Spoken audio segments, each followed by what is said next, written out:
A causa de la violencia de mis palpitaciones de corazón, me obligaron a disminuir la cafeína. Cesaron. Entonces me pregunté si en parte no se debía a ella aquella angustia que había sentido yo cuando casi me había peleado con Gilbert, y que había atribuido, cada vez que se renovaba, al sufrimiento de no ver ya a mi amiga, o de correr el riesgo de no verla sino presa del mismo mal humor. Pero si ese medicamento había originado unos sufrimientos que mi imaginación hubiese interpretado erróneamente, entonces, cosa que no tendría nada de extraordinario, porque las penas morales más crueles de los enamorados suelen tener por causa la costumbre física de la mujer con la que viven, debía de serlo en la manera del filtro que, mucho tiempo después de haber sido absorbido, sigue uniendo Tristán a Isolda, pues la mejoría física que la disminución de la cafeína me aportó casi de inmediato no detuvo la evolución del dolor que la absorción del tóxico acaso había, si no creado, al menos agudizado. Pero cuando se acercó mediados de enero, una vez decepcionadas mis esperanzas de una carta para el día de Año Nuevo, y calmado ya el dolor suplementario que había acompañado a su decepción, volvió a empezar mi pena de antes de las fiestas. Y lo que quizás había de más atroz era que su artífice consciente, voluntario, despiadado y paciente era yo mismo. La única cosa que me importaba, mis relaciones con Gilbert, yo mismo me afanaba por volverlas imposible, creando poco a poco, mediante la prolongada separación de mi amiga, no su indiferencia, sino algo que al final vendría a ser lo mismo, la mía. Estaba encarnizándome de manera obstinada en un largo y cruel suicidio del yo que en mí mismo amaba a Gilbert, con plena conciencia no sólo de lo que hacía en el presente, sino de lo que resultaría de ello para el futuro. No sólo sabía que al cabo de cierto tiempo dejaría de amar a Gilbert, sino también que ella misma lo lamentaría, y que las tentativas que entonces haría para verme serían tan vanas como las mías de hoy, no ya porque la amaría demasiado, sino porque estaría enamorado de otra mujer, y me pasaría las horas deseándola, esperándola, sin atreverme a sustraer una sola parcela para Gilbert, que ya no supondría nada para mí. Y sin duda, en ese mismo momento en que, resuelto como estaba a no volver a verla, a menos de una solicitud formal de explicaciones y de una completa declaración de amor de su parte, que no tenía ninguna posibilidad de producirse, ya había perdido a Gilbert, y más la amaba. Sentía todo lo que ella era para mí mejor que el año anterior, cuando, a capricho de mi deseo, pasaba todas mis tardes con ella y creía que nada amenazaba nuestra amistad. Sin duda, en ese instante, la idea de que un día experimentaría los mismos sentimientos por otra mujer me resultaba odiosa en ese momento, pero esa idea me arrebataba, además de Gilbert, mi amor y mi sufrimiento. Porque esa idea me arrebataba, además de Gilbert, mi amor y mi sufrimiento. Mi amor, mi sufrimiento, en los que con lágrimas en los ojos trataba de averiguar qué parte era exactamente de Gilbert, y de los que debía reconocer que no le pertenecían de modo específico y que antes o después irían a parar a otra mujer. De suerte que esa era entonces, al menos mi forma de pensar. Siempre estamos esperando a los seres cuando amamos. Sentimos que ese amor no lleva su nombre, que podrá renacer en el futuro, que incluso habría podido nacer en el pasado por otra persona. Y en los periodos en que no amamos, si asumimos filosóficamente cuanto hay de contradictorio en el amor, es porque ese amor del que hablamos con tanta desenvoltura no lo sentimos entonces y por tanto no lo conocemos, dado que el conocimiento es en estas materias es intermitente y no sobrevive a la presencia efectiva del sentimiento. Cierto que aún estaba a tiempo de advertir a Gilbert que ese futuro en que habría dejado de amarla y que mi sufrimiento me ayudaba a adivinar sin que aún pudiese figurárselo claramente en mi imaginación, iría formándose poco a poco, que su llegada era, ya que no inminente, al menos ineluctable si la propia Gilbert no venía en mi ayuda, y no destruía en su germen mi futura indiferencia. ¿Cuántas veces no estuve a punto de escribir o de ir a decirle a Gilbert: tenga cuidado, he tomado una decisión, el paso que estoy dando es un paso supremo, es la última vez que la veo, no tardaré en dejar de quererla, pero ¿de qué serviría? ¿Con qué derecho hubiese reprochado a Gilbert una indiferencia que, sin creerme culpable por eso, yo manifestaba a todo lo que no era ella. La última vez. A mí esto me parecía algo inmenso, porque amaba a Gilbert, pero a ella, sin duda, le hubiese causado la misma impresión que esas cartas que un amigo nos pide permiso para visitar, que esas cartas en que un amigo nos pide permiso para visitarnos antes de expatriarse, visita que, como a las mujeres pesadas que nos aman, le negamos porque tenemos a la vista otros placeres. El tiempo de que disponemos cada día es elástico. Las pasiones que sentimos lo dilatan, las que inspiramos lo abrevian y el hábito lo llena. Por otro lado, por más que hubiese hablado con Gilbert, no me habría comprendido. Cuando hablamos nos imaginamos siempre que son nuestros oídos y nuestra mente los que escuchan. Mis palabras solo habrían llegado a Gilbert desviadas, como si hubiese tenido que atravesar la cortina movediza de una catarata antes de llegar a mi amiga, irreconocibles, devolviendo un sonido ridículo y carentes de cualquier clase de sentido. La verdad que ponemos en las palabras no se abre camino directamente, no está dotada de una evidencia irresistible.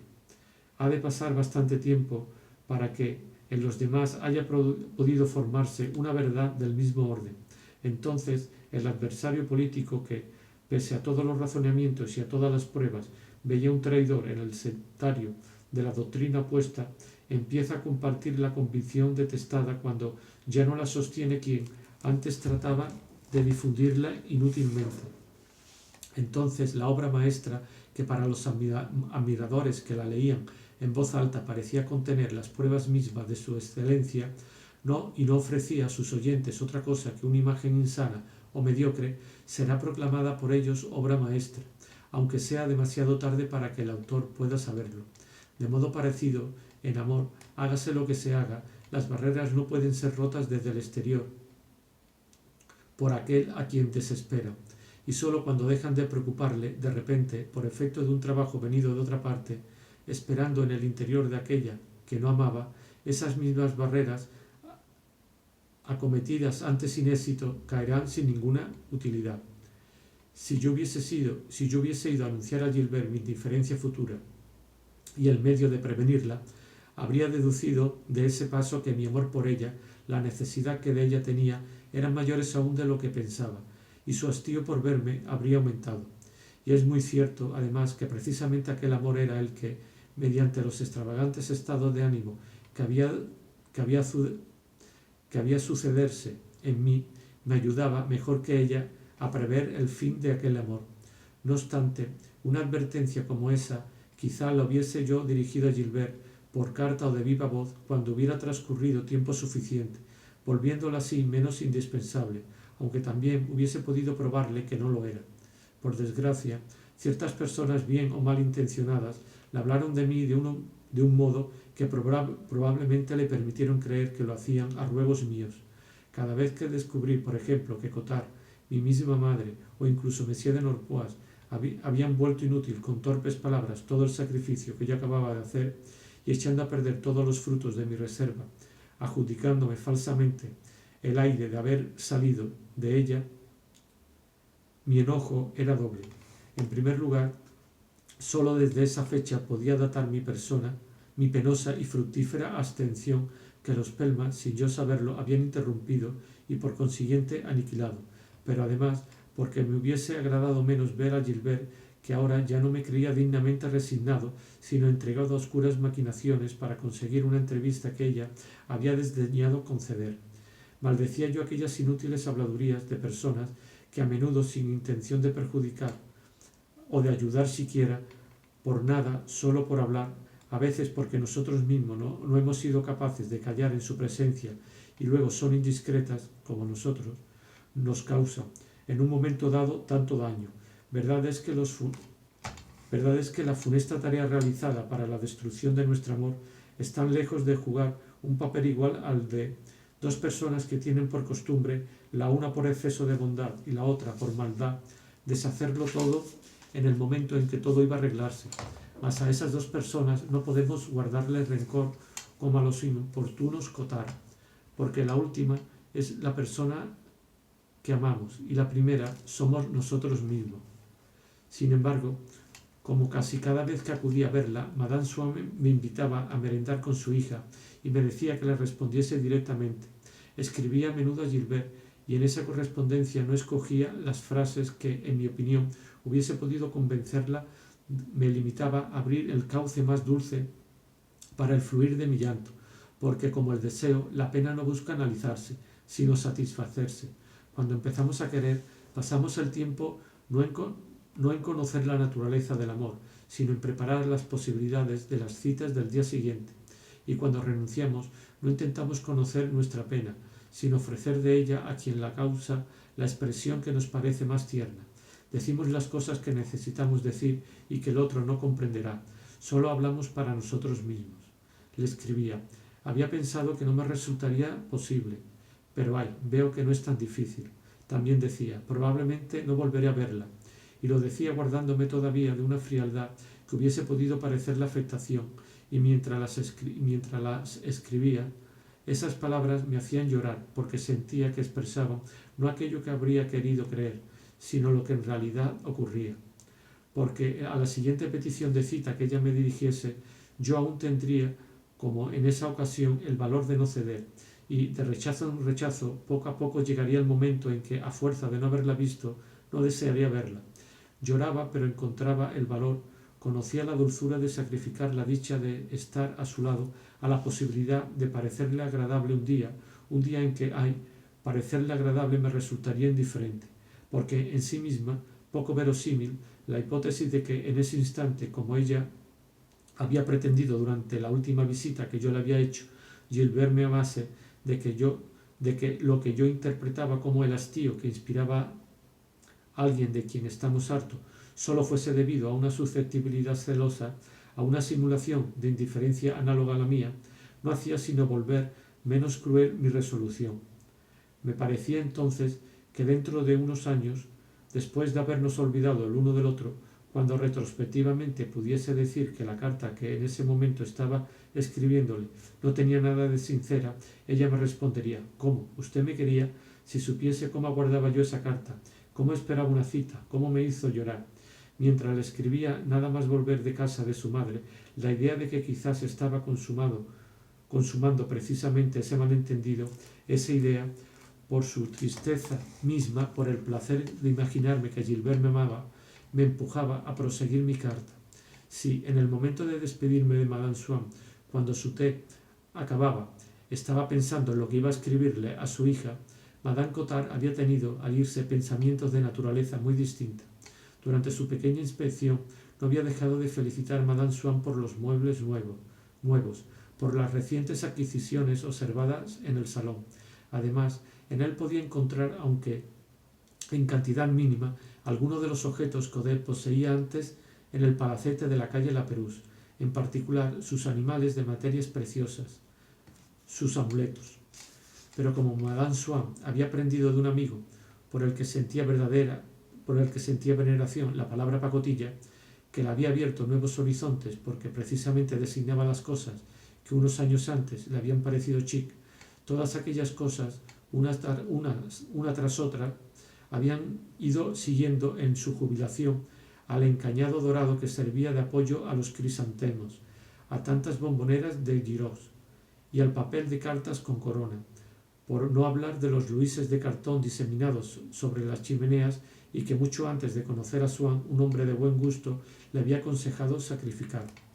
Por otro lado, en su desorden artístico, en la mezcolanza de atelier de aquellas habitaciones de paredes aún pintadas en colores oscuros que las diferenciaban radicalmente de los salones blancos que Madame Swann tuvo algo más tarde, el Extremo Oriente iba retrocediendo cada vez más ante la invasión del siglo XVIII. A los cojines que, para que yo estuviese más confortable, Madame Swann acomodaba y ahuecaba detrás de mi espalda, estaban sembrados de ramillete Luis XV, y no como en el pasado de dragones chinos. En la habitación donde se la encontraba la mayoría de las veces y de la que decía, sí, me gusta bastante, es donde más estoy, no podría vivir en medio de cosas horribles. Y Pompier, aquí es donde suelo trabajar, sin precisar por otra parte si era en un cuadro o acaso en un libro. La afición a escribir empezaba a nacer en las mujeres a quienes gusta hacer alguna cosa y no ser inútiles.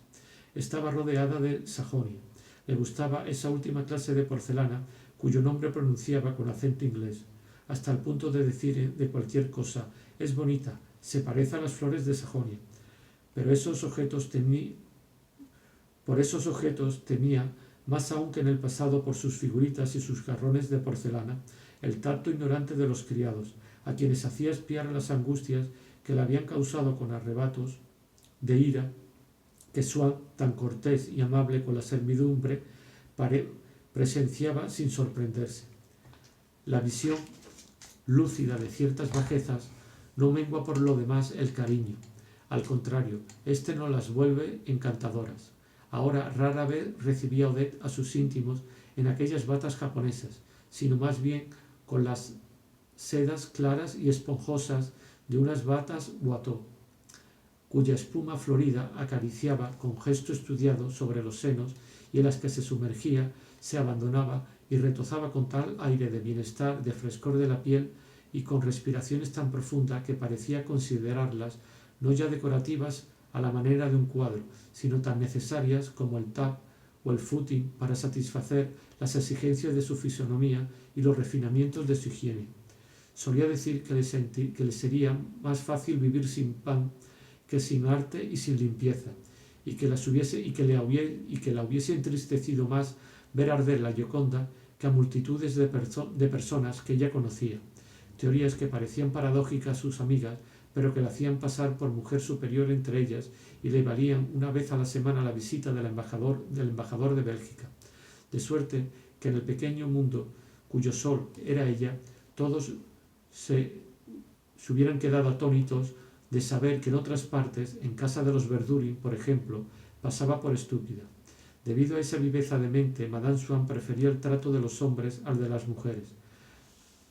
Pero cuando criticaba esta, lo hacía siempre como cocotte, señalando en ellas los defectos que podían perjudicarlas a ojos de los hombres: muñecas y tobillos gruesos, un cutis feos, faltas de ortografía, pelos en las piernas, olor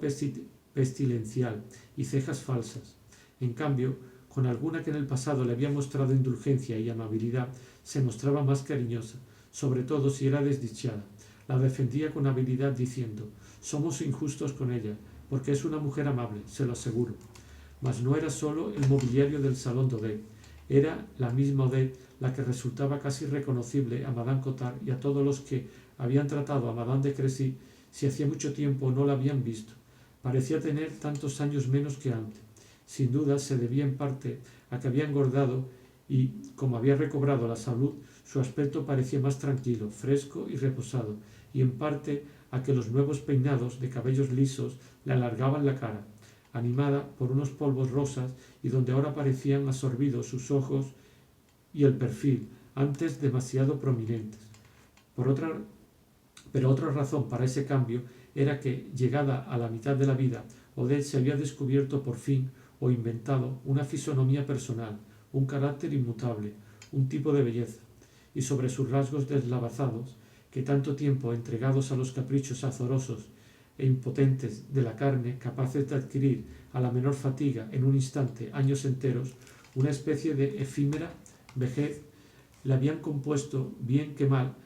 según su humor y según su expresión, una cara dispersa, cotidiana, informe y seductora. Había aplicado aquel tipo fijo como una juventud inmortal. En lugar de las hermosas fotografías que ahora hacían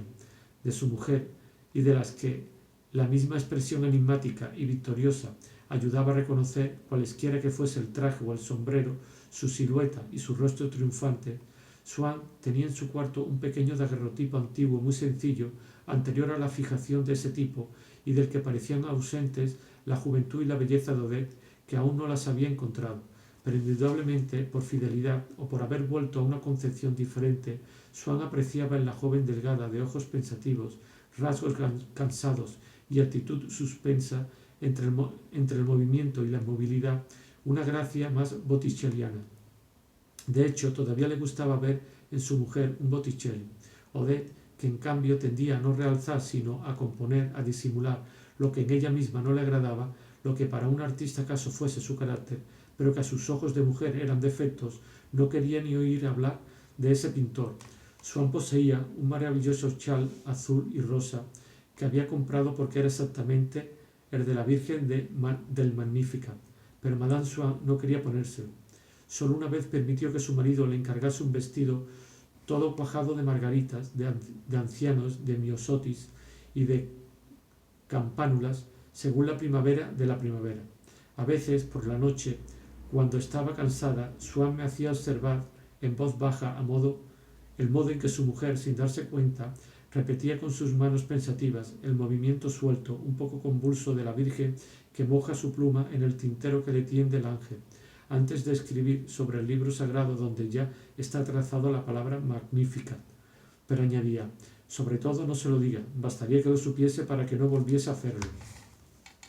Salvo en esos momentos de involuntario recogimiento en que Swann se esforzaba por volver a encontrar la melancólica cadencia botticelliana, el cuerpo de Odette estaba recortado ahora en una sola silueta, enteramente circunscrita por una línea, que, para seguir el contorno de la mujer, había abandonado los caminos accidentados, los entrantes y salientes ficticios, las ondulaciones, la dispersión creada por las modas de antaño, pero que a su vez, allí donde era la anatomía la que se equivocaba dando inútiles rodeos más acá o más allá del trazado ideal, sabía rectificar con audaz trazo los extravíos de la naturaleza, suplir en una gran parte del recorrido los desfallecimientos tantos de la carne como de las telas.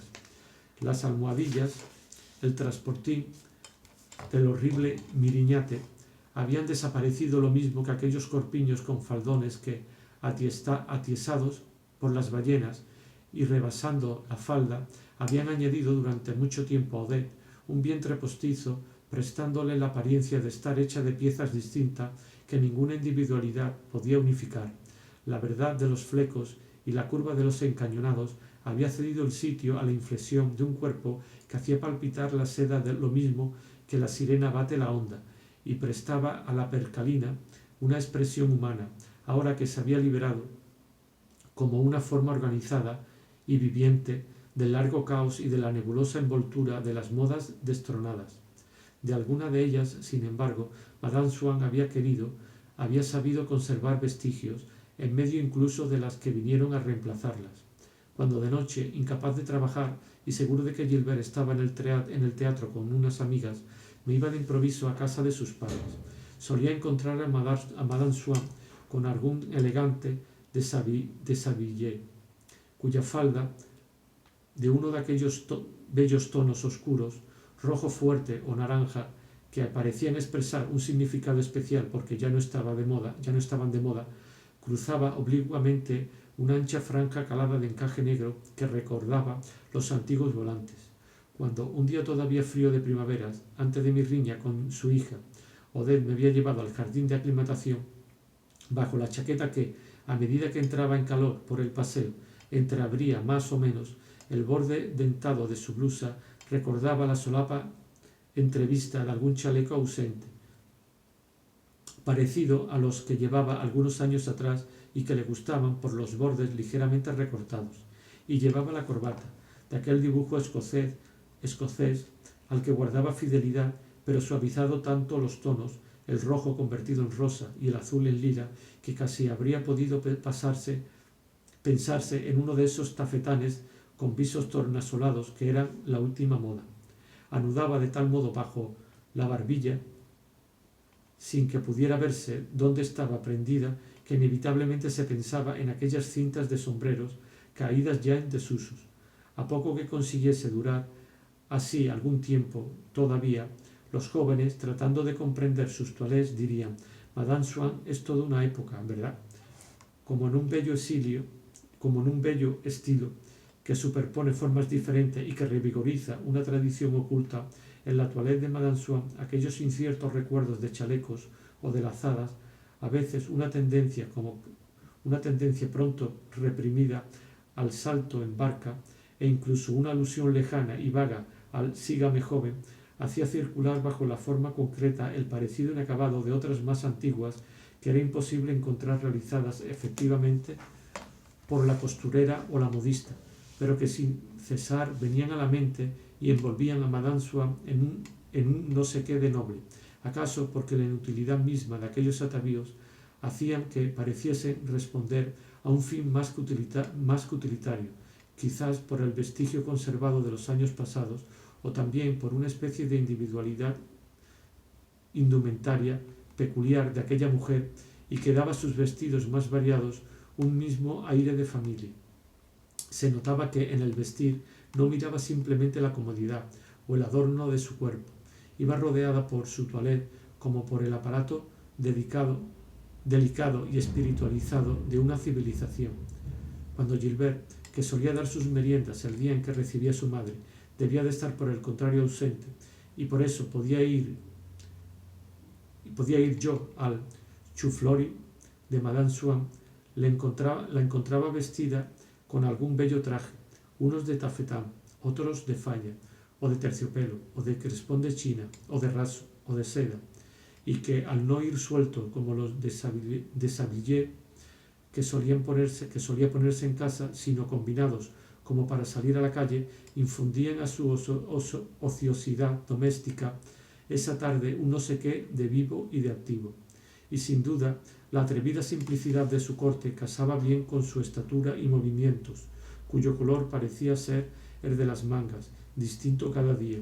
Se habría dicho que en el terciopelo azul de pronto había decisión, un humor fácil en el tafetán blanco, y que una especie de reserva suprema llena de distinción en la forma de adelantar el brazo había revestido para hacerse visible la apariencia que brillaba con la sonrisa de los grandes sacrificios, el crespón de China negro, pero al mismo tiempo la compilación de las guarniciones, sin ninguna utilidad práctica, sin aparente razón de ser, añadía a aquellos vestidos tan vivos algo desinteresado, pensativo, secreto, que acordaba bien con la melancolía que Madame Swann seguía conservando, al menos en el cerco de los ojos y en las falanges de sus manos. Bajo la profusión de los brazaletes de zafiro, de los tréboles de 4 hojas, de esmalte, de las medallas de plata, de los medallones de oro, de los amuletos de turquesas, de las cadenas de rubíes, de los capujones de topacio, en el vestido mismo había tal dibujo coloreado que proseguía sobre un adorno aplicado su existencia anterior, tal hilera de botoncitos de raso que nada abotonaban ni podían desabrocharse, un soutane que intentaba agradar con la minucia, con la discreción de un delicado reclamo, y todo ello, lo mismo que las joyas, parecía, aunque careciese de cualquier justificación posible, revelar una intención, ser una prenda de cariño, retener una confidencia, responder a una superstición, conservar el recuerdo de una curación, de un voto, de un amor o de una filipina. Y algunas veces un apunte de cuchillada Enrique II en el terciopelo azul del corpiño, en el traje de raso un leve abullonado que, bien en las mangas junto a los hombros, recordaba los jamones 1830 o, por el contrario, bajo la falda hacía pensar en los miriñaques Luis XV, daban al vestido un imperceptible aire de traje de época, insinuándose bajo la vida presente como una reminiscencia indiscernible del pasado, infundían a la persona de Madame Swann el encanto de ciertas heroínas históricas o novelescas. Y si yo se lo hacía notar, no juego al golf como muchas de mis amigas, decía. No tendría disculpa ninguna para ponerme como ella suéteres. En medio del barullo del salón, cuando regresaba de acompañar hasta la puerta a una visita o cuando cogía una bandeja con pasteles para ofrecerlos a otra, Madame Swann, al pasar a mi lado, me llevaba aparte un momento.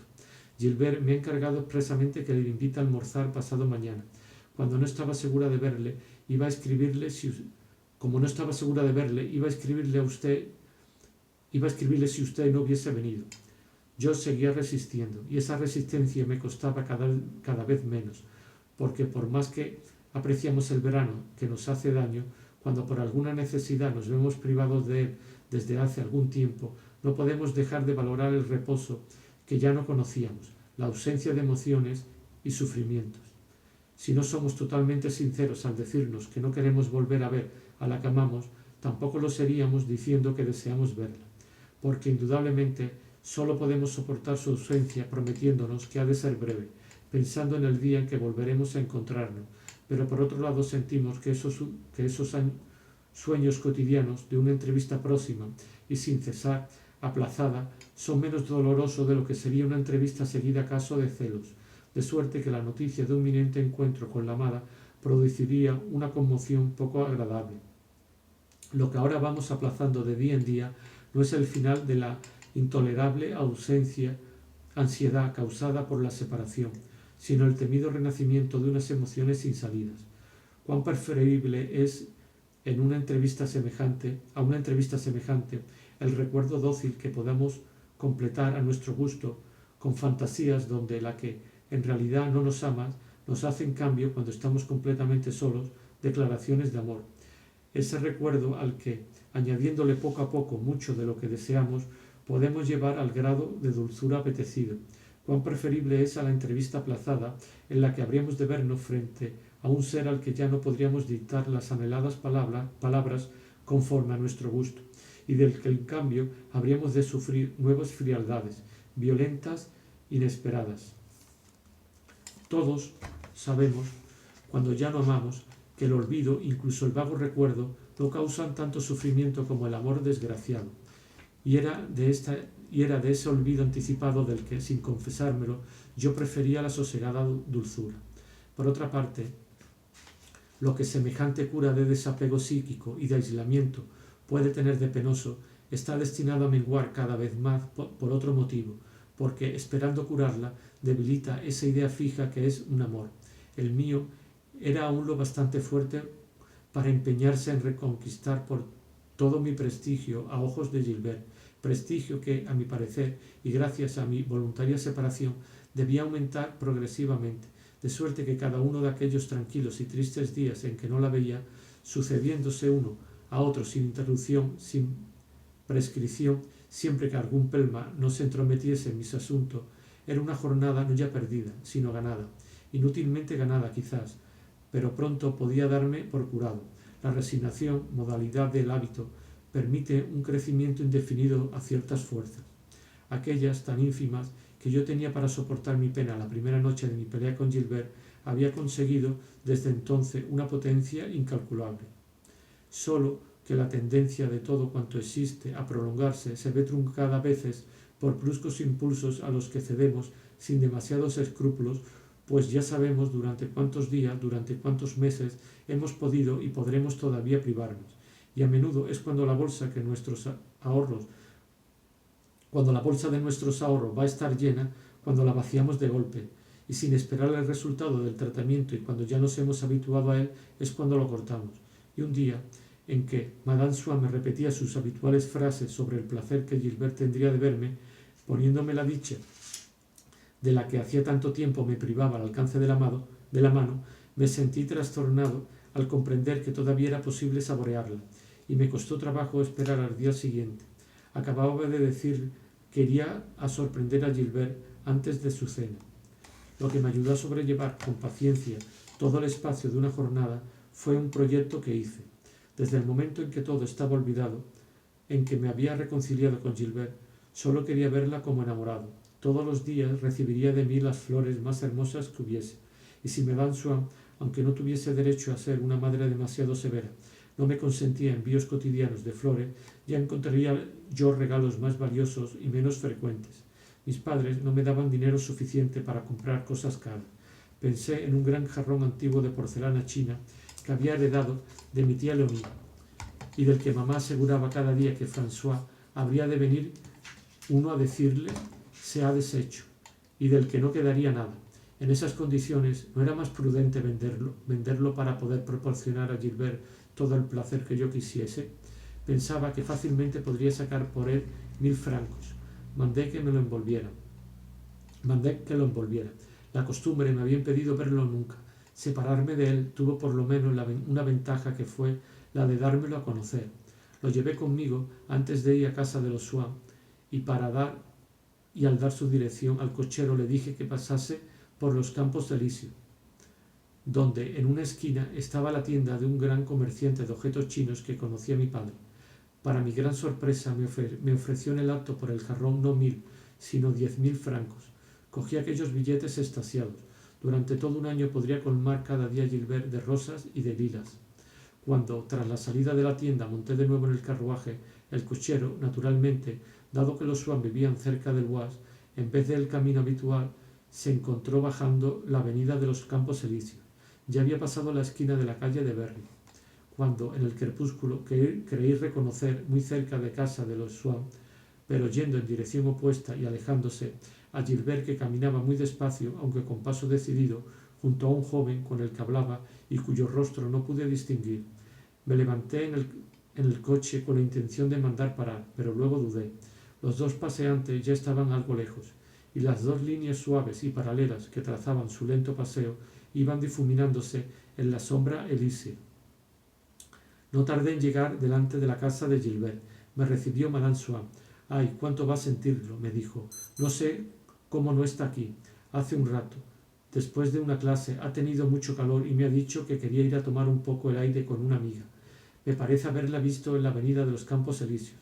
No creo que fuese ella. De todos modos, no se lo diga a su padre. No le gusta que salga a estas horas. Good evening». Me despedí. Dije al cochero que volviese por el mismo camino, pero no encontré a los dos paseantes. ¿A dónde habrían ido? ¿De qué se decían en la noche con aquel aire confidencial?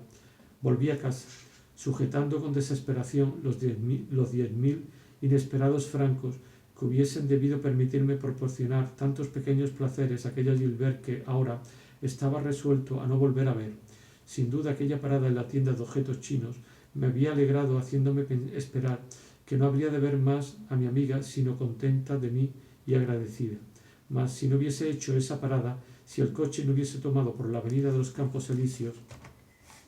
no habría encontrado a Gilbert y al joven. Así, un mismo hecho tiene ramificaciones opuestas y la desgracia que engendra anula la dicha que había causado. Me había sucedido lo contrario de lo que tantas veces suele ocurrir. Deseamos una alegría y nos falta el medio material para alcanzarla. Qué triste, ha dicho La Bruyère, amar sin una gran fortuna. Y no quedaba sino tratar de aniquilar poco a poco el deseo de esa alegría. En mi caso, en cambio, se había conseguido el medio material, pero en ese mismo momento, si no por un efecto lógico, al menos una consecuencia fortuita de ese primer logro, había sido sustraída la alegría. Parece, por lo demás, que siempre ha de ser así, aunque verdad es que no suele producirse la misma noche en que hemos conseguido lo que la hace posible. La mayoría de las veces seguimos afanándonos y esperamos durante un tiempo, pero la felicidad nunca puede tener lugar. Si logramos vencer las circunstancias, la naturaleza traslada la lucha de fuera adentro y poco a poco hace mudarse nuestro corazón lo suficiente